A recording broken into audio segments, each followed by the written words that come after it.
Hi friends, ఇది Panasonic mixer jar అండి. ఇది ఎంఎక్స్ SM11 ఇది మిడిల్ జార్ అండి.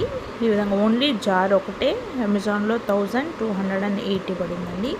ఈ విధంగా పానాసోనిక్ మిడిల్ జార్ అనేది ఈ విధంగా నేను అన్బాక్సింగ్ చేస్తున్నానండి. ఈ విధంగా లిడ్ అయితే చాలా క్వాలిటీగా ఉందండి. ఇది లిడ్ చాలా క్వాలిటీగా ఉంది.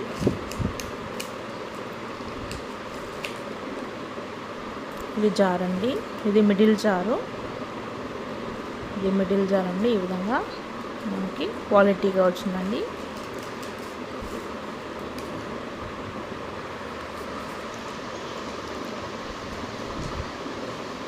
చూసారా, క్వాలిటీగా ఉందండి. ఇది ఓన్లీ ఒక జారే 1280 రూపీస్ పడిందండి. ఒక ఓన్లీ జార్.